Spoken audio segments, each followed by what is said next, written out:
Bonjour à toutes et à tous, bienvenue dans cette nouvelle vidéo des Gaulois du catch. Aujourd'hui, on va noter les matchs de SummerSlam 2024 qui s'est tenu à Cleveland et on va en parler. Mais avant que la vidéo commence, n'oubliez pas de vous abonner et de liker cette vidéo. Et dites-nous dans les commentaires quel a été votre moment préféré de ce SummerSlam. Tout de suite, c'est parti, on commence avec le match numéro 1. Salut à toutes et à tous, c'est Axe et je vais attribuer ma note et mon appréciation concernant le match entre Rhea Ripley et Liv Morgan. Concernant le déroulé du match, personnellement, je n'ai rien trouvé de bien fou. Je n'ai pas trouvé ce match assez original. On a un scénario assez classique qui s'illustre selon moi par la blessure de Rhea Ripley. On a une Liv Morgan qui va littéralement refuser le combat et qui va profiter de chaque petite faille pour blesser Rhea Ripley. Et on a clairement une domination selon moi dans ce match de Rhea Ripley.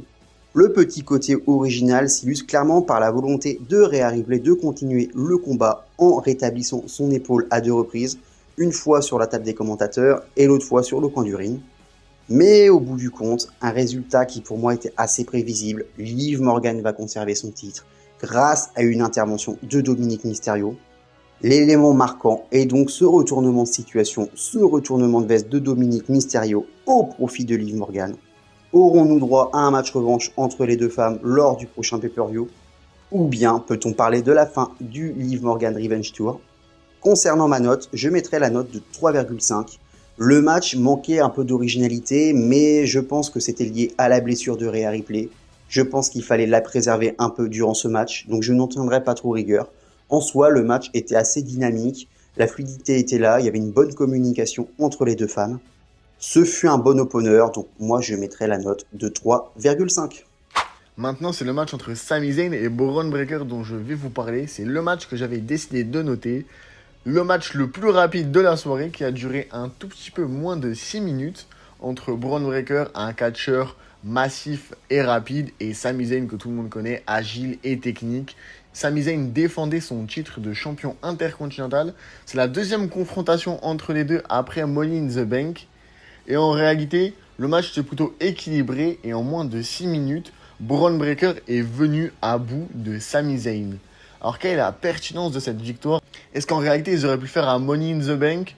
Le fait d'avoir eu un rematch n'était pas vraiment très intéressant, ça n'a pas apporté de plus-value. Le match n'a été dominé par aucune des superstars. Donc je ne pense pas que Bron Breakker ressorte super fort de ce match. Le in-ring était plutôt bon, mais un match court, donc c'est un peu difficile de noter. Moi, perso, je vais mettre un 3 étoiles sur 5, mais j'ai pas été non plus captivé par ce match. Je sais pas ce que vous en avez pensé, n'hésitez pas à le dire dans les commentaires. En tout cas, je pense qu'après cette rivalité et ce match, Bron Breakker va peut-être se diriger pour une rivalité vers Ilya Dragunov. Là, je pense que ça serait très intéressant. Il pourrait nous donner des excellents matchs. Mais encore une fois, je ne comprends pas la pertinence que ça avait de faire perdre Bron Breakker à Money in the Bank, parce que ça a un peu décrédibilisé son personnage pour au final le refaire gagner un mois plus tard dans un match en moins de 6 minutes. Je trouve que c'était dommage. Mais bref, trêve de bavardage. Passons au prochain match. Yop, salut tout le monde, c'est Brother, j'espère que vous allez tous et toutes très bien. Moi je vais vous parler du match entre Logan Paul et LA Knight. Alors juste avant le début du combat, Logan Paul fait son entrée, il va voir un gars de la sécurité et sous la capuche se trouve Machine Gun Kelly. Donc Machine Gun Kelly qui fait son entrée avec Logan Paul. En termes de catch in-ring, j'ai trouvé le match excellent. J'avais déjà dit que pour moi ça pouvait être le meilleur match de la soirée. Il peut rivaliser avec d'autres matchs, mais moi franchement j'ai beaucoup aimé ce match. Logan Paul, on a beau le critiquer, qu'il soit pas là toutes les semaines, etc. Mais à chaque fois qu'il monte sur un ring, on est plus que impressionné match après match. Franchement ce mec il donne tout sur un ring, c'était vraiment juste incroyable. Surtout le springboard moonsault qu'il nous a fait à l'extérieur du ring. Qu'est-ce que c'est, enfin, ce saut-là était juste exceptionnel. Il est tout droit sorti de l'espace, on l'a pas vu venir. Il l'exécute avec une telle rapidité, on dirait qu'il a fait ça toute sa vie. C'était incroyable. Vers la fin du match, Logan Paul fait signe à Machine Gun Kelly de donner son point américain. Machine Gun Kelly lui donne et LA Knight va chercher Logan Paul à l'extérieur du ring. L'arbitre n'a pas vu, mais Logan Paul fout un coup de poing américain à LA Knight. Ensuite, Logan Paul va enchaîner avec un buckshot lariat. Il se fait contrer avec un BFT pour le compte de 3. Et LA Knight est le nouveau champion des États-Unis. Pour ma note, je mettrai un 3,5 sur 5. J'ai vraiment aimé le match. Pour la suite du règne de LA Knight, on va le laisser profiter parce qu'il mérite d'avoir ce titre. Honnêtement, pour l'instant, je ne vois pas avec qui il pourrait être en rivalité, mais j'ai hâte de voir les premières semaines faire un très bon champion des États-Unis. Hey, salut à tous, c'est Seb. On va désormais se retrouver pour débriefer ensemble le match entre Nia Jax et Bayley pour le titre de championne de la WWE. Un match que le grand public n'attendait pas forcément, puisque d'après beaucoup, c'était le pire match de la carte de SummerSlam 2024. Mais on va voir ensemble qu'il ne faut pas forcément se fier aux apparences. Des fois, les matchs qu'on attend le moins peuvent se révéler très bons. L'histoire racontée sur le ring est bonne, l'histoire en elle-même est bonne aussi, simple mais efficace. On peut voir que les deux jeunes femmes ont énormément d'alchimie ensemble, que ça matche très bien, que le public est dans le match. On peut aussi noter que la place du match était super, puisqu'elle était au milieu de la carte, donc le public était encore chaud. C'était juste avant en plus ce match entre McIntyre et CM Punk. Donc le public montait doucement en pression. Et alors qu'on pensait que la championne avait l'ascendant après avoir enchaîné un powerbomb et une descente du coup de la troisième corde, Nia Jax se dégage et c'est à ce moment-là que Tiffany Stratton, Miss Money in the Bank, fait son entrée dans l'arène de SummerSlam. On se posait la question à ce moment-là si jamais elle allait venir pour cacher sa mallette, de distraire une des deux jeunes femmes. Au final, c'est Bayley qui sera distrait par Tiffany, puisque Nia Jax prend l'avantage pour ne plus jamais le laisser. Elle enchaîne avec 2 powerbombs et son finisher. Au final, le tombé, 1, 2, 3, et c'est gagné pour Nia Jax, il redevient championne de la WWE. On pouvait légitimement se demander à la fin du match si jamais Tiffany Stratton n'allait pas attaquer dans le dos Nia Jax avec sa mallette, mais au final il n'en sera rien, elle sera célébrée. Il faudra néanmoins surveiller l'histoire entre les deux jeunes femmes du côté de SmackDown, puisqu'on le sait, les amitiés à la WWE ne durent jamais longtemps. Maintenant, on va passer à Drew McIntyre contre CM Punk avec Seth Rollins qui était l'arbitre spécial de ce match. Personnellement, j'ai été un peu déçu du match parce que c'était vraiment le point culminant, leur premier affrontement pour une rivalité qui dure depuis des mois et des mois avec CM Punk qui est vraiment l'harceleur originel de Drew McIntyre.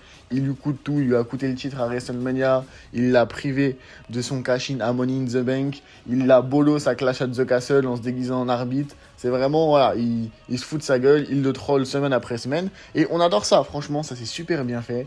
Mais le match, je trouve que ça a un peu accouché d'une souris. Genre moi j'étais vachement hype et je pense que quand on se hype trop pour un match, on est souvent déçu et en réalité c'est ce que ça m'a fait.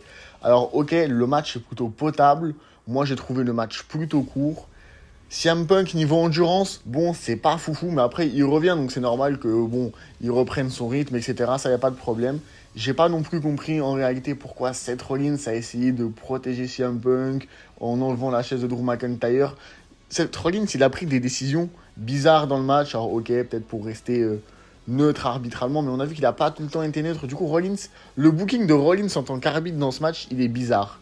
Et je pense que vraiment, le fil conducteur autour du bracelet, moi, ça m'a saoulé, ça m'a pas intéressé. Je comprends que c'est un énorme côté émotionnel pour CM Punk, etc. Mais je pense que si c'était Vince McMahon qui avait booké un match comme ça, avec un fil rouge comme ça, il se serait fait incendier sur des réseaux sociaux. Je dis pas que j'ai détesté le match, mais j'en attendais plus. Et je pense que le booking de Hunter sur ce match est pas fou.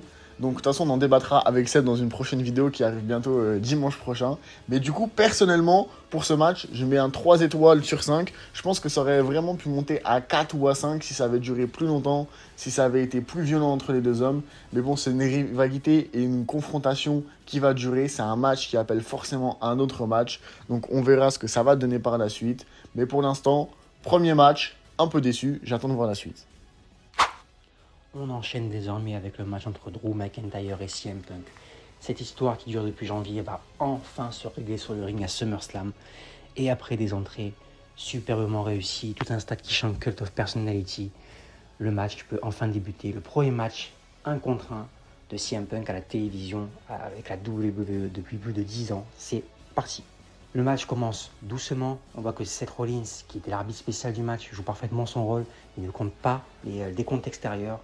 Il veut vraiment que ça se règle sur le ring. On peut dire que c'est un peu un street fight pas nommé. Mais le public est très investi dans le match, dans l'action. L'action que j'ai d'ailleurs trouvé très propre malgré tout. On voit du coup que l'action était vraiment plutôt dans les gestes, dans les mimiques, dans l'overbooking plutôt du match. Et personnellement, c'est ce qui m'a plu. On voit que Drew McIntyre a voulu convaincre Seth Rollins de regarder ailleurs pendant qu'il se servait d'une chaise. Au final, Seth Rollins en a empêché. Seth Rollins, qu'on ne savait pas s'il allait plus défendre McIntyre, plus défendre CM Punk. À un moment donné, il défendait plus CM Punk que McIntyre. En tout cas, j'ai trouvé l'action sur le ring propre. J'ai trouvé que le cardio de CM Punk suivait très bien. Pour un premier match depuis plus d'un an, sans compter le Royal Rumble depuis plus d'un an, c'était très bon, je trouve. Un bon commencement, c'était pas son meilleur match, mais on peut voir que sur la fin du match, le grand fil rouge, ça a été le bracelet de CM Punk qu'il avait réussi à récupérer à McIntyre. Au final, Le bracelet a fini sur le ring. Seth Rollins l'a récupéré. Il a mis à son poignet. CM Punk a vu ça, alors qu'il allait terminer avec un DTS sur Drew McIntyre. Il a lâché McIntyre, ce qui l'a très largement distrait. Au final, il y a eu une dispute à cause de ça entre CM Punk et Seth Rollins, parce que Seth Rollins n'a ensuite pas eu le temps de compter le tombé sur Drew McIntyre à CM Punk. CM Punk s'est énervé, il a mis un DTS à Seth Rollins, et c'est là que le match va prendre un tournant, puisque sans arbitre, Drew McIntyre en profite pour porter un low blow à CM Punk dans le dos de Seth Rollins. Ensuite, un nouveau Claymore kick, et c'est la fin du match. 1, 2, 3, avec un tombé très lent de Seth Rollins qui était un peu KO après son DTS. Ça se termine ainsi. Beaucoup de gens vont dire qu'ils n'ont pas apprécié le match, que c'était très mid par rapport à la rivalité. Moi, pour un premier match, ça me va. On ne pouvait pas légitimement dire qu'un devait gagner dans ce match. Pour moi, ça ne doit pas se régler forcément au premier match. Je pense qu'on aura un Hell in a Cell match à Bad Blood, donc la rivalité va encore continuer.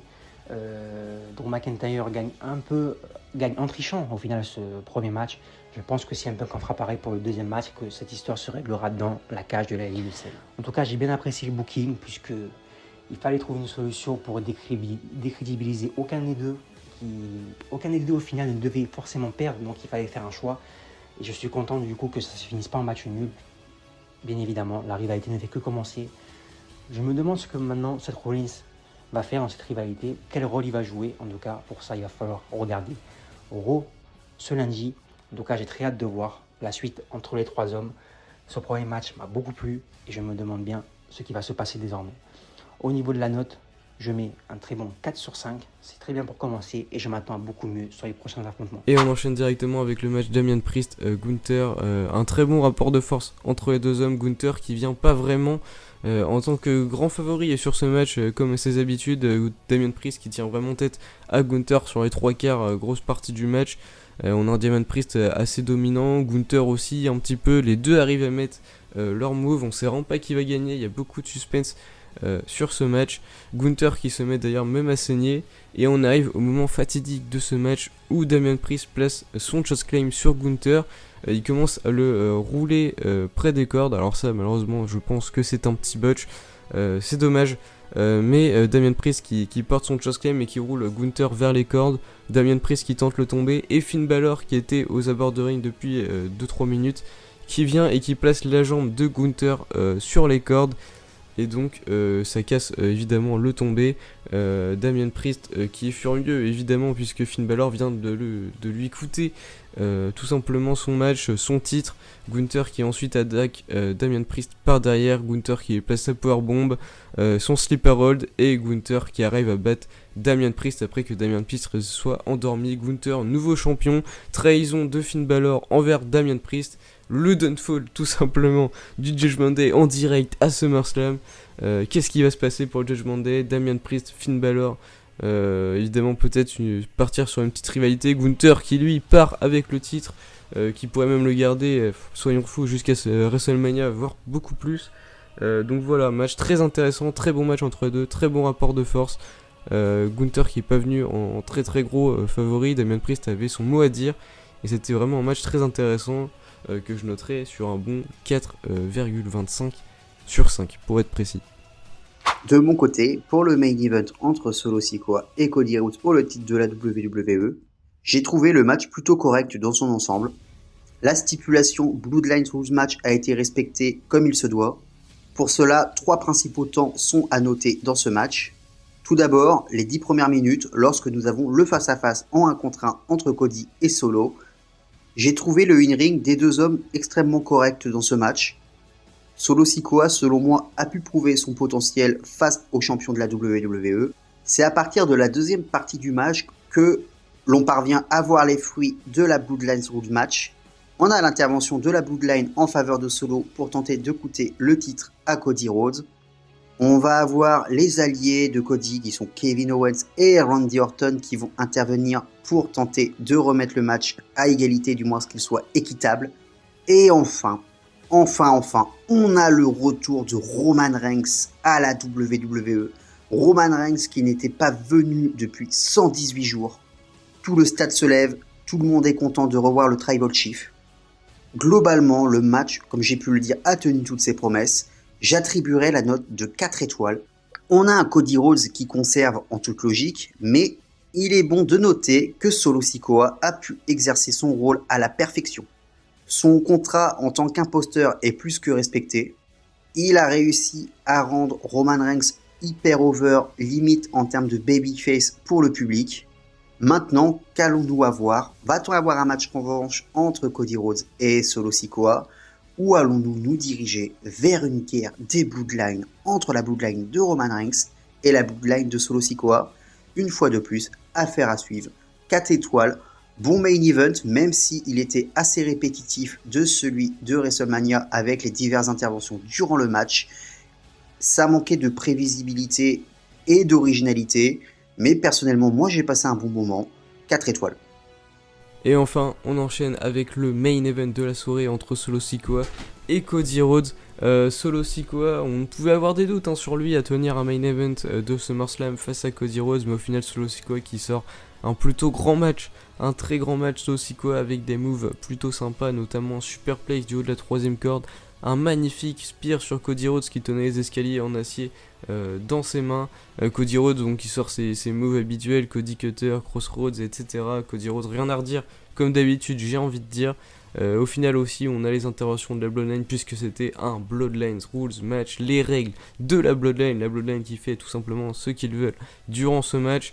Les interventions de Tama Tonga, de Tonga Loa, Kevin Owens et Randy Orton qui viennent aider Cody Rhodes à ce moment-là à contrer un peu cette intervention. Bon, ça on s'en doutait évidemment.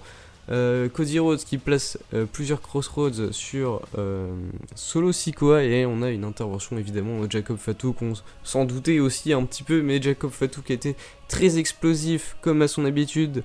Jacob Fatu qui explose littéralement Cody Rhodes, il n'y a pas d'autres mots à placer sur cette intervention.